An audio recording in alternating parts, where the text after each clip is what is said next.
So I've put the brackets, applied the brackets to the frame. I did end up having to pre-drill the holes for the screws because this wood was harder than I expected. Drywall may not be quite as hard, but obviously you want to make it as easy as possible to put the screws in the correct spot. So the next step is to apply the light blocking strip. You should have received a good chunk with plenty of strip. You're going to cut 6 pieces of strip. So here I've already cut the pieces and I've put the bottom part in. So it's from the edge to the bracket, and then from the other side of the bracket to the next bracket, and then from the edge of that bracket to the frame on the side. This is going to help any light underneath the rail. It will block the light underneath the rail, and it may do a little weatherization as well to the shade and the opening. So now that I have the bottom strips applied, make sure you don't remove the backing until you're ready to actually apply it to the opening. And when I cut this, I actually held the piece of strip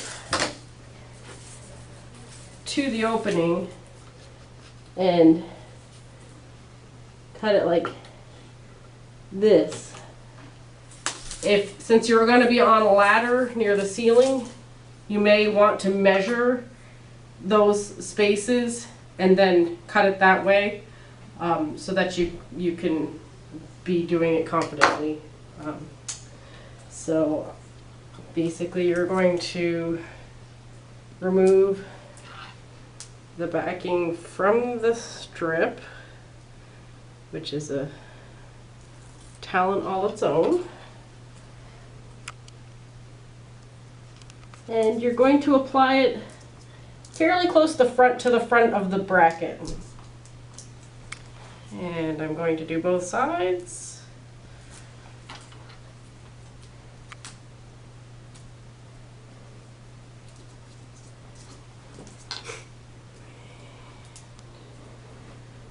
And the centerpiece.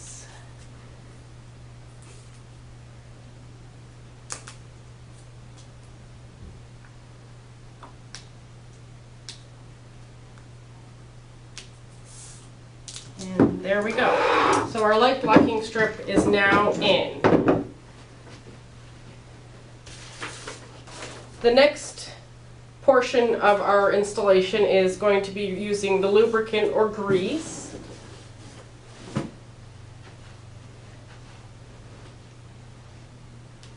And we're going to apply some of this to the ribs only.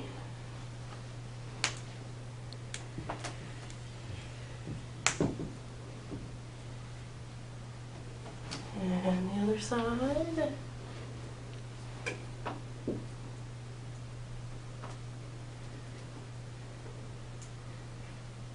Now, depending on the height of your shade, they may have sent you 2 packets of grease. If you have a shade about this width, you may have some left over. So you don't want it to get on the fabric of the shade, so don't go too overboard initially. Remember, you can always add more if you don't have enough on there. And certainly if you don't feel that you have enough overall, give us a call and we'll send you another tube. It's really going to help the shade run in the opening smoothly.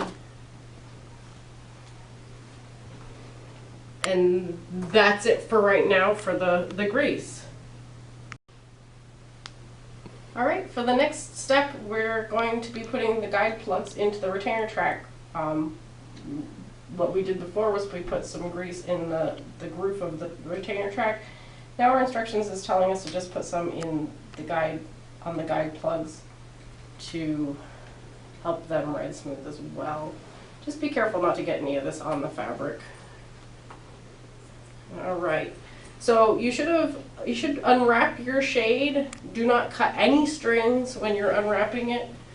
You can cut the rubber bands that are holding the strings, but just be careful not to cut the strings themselves, as they really determine the length of the shade.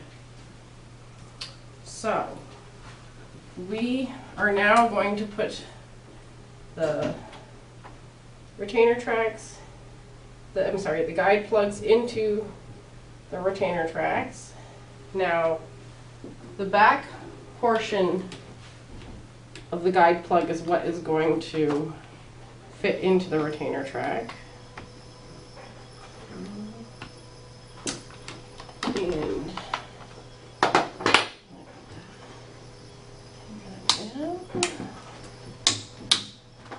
you can kind of hear it snapping into the retainer track. So now that that middle rail is kind of attached, we can apply the top rail to the brackets.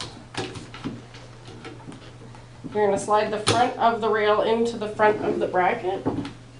The same on this side.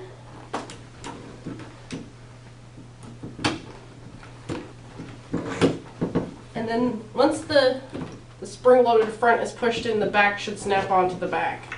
So now our top and middle rail are connected to the opening. So at this point we're going to put the bottom rail on as well. So you may have to pull the middle rail down in order to get this string to give you enough slack to have the rail meet the brackets. And here is the moment of truth. Snap the front into the front of the bracket, and the back should snap on. Now all rails should be attached. The middle rail should be sliding. And let's see. So we just gotta make sure that the whole thing seems to be fairly level. It seems to be. If you need, this is the time now if you need to adjust any of the bracket placement to do so. But to me it looks fairly even. We don't have a lot of play. So here we are. We're going to test the shade up and down. Not bad. So the next step is to tension the strings on the shade. So you want to move this middle rail all the way up to the top so that the fabric is stacked tightly. And depending on the length and how you receive the shade, these strings may be a little loose.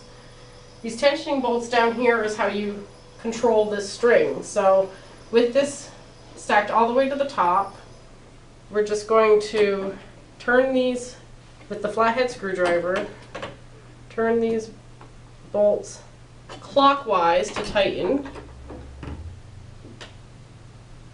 and this will take the string up inside the mechanism here and tighten it up. This says you want them to be taut but not tight. These are pretty good. So I'm going to ride the shade up and down a couple times. Just make sure everything's level. Now, this is where the final adjustment will come in.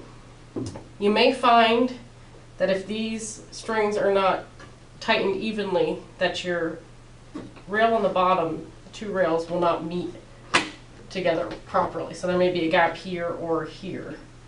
So this is actually fairly good, but you want to adjust so that the strings are even on either side. So if one side seems to be more taut than the other, tighten that one more, but that will make your shade run evenly. Now, so that's, at this point, check your guide plugs, make sure that there's not a lot of grease. This one looks fine, so we should be fine. But your shade should be installed. At this point, if you're having any problems, in our installation instructions we have a troubleshooting section. Most of it revolves around the tension bolts. If these tension bolts are not holding the tension, there is a nut on the back that you can adjust. Generally from the factory they come tightened properly, but they may loosen over time or with shipping. If the middle rail is difficult to remove, see if you have enough lubrication, make sure the guide plugs are inserted into the track properly, and make sure that there are no screws interfering with the retainer track or the plugs. But most of it is going to be in adjusting your tension. if your shades are out of reach, you may have bought an operating pole or want to purchase one after the fact, and it would basically be a hook that holds onto this bottom rail.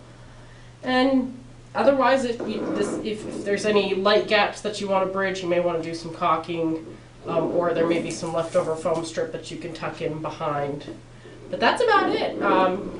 As far as maintenance for the shade, doing a feather dusting, vacuuming. Obviously, if they're on the ceiling, they shouldn't be catching a lot of dust on the front because they should this side should be facing in.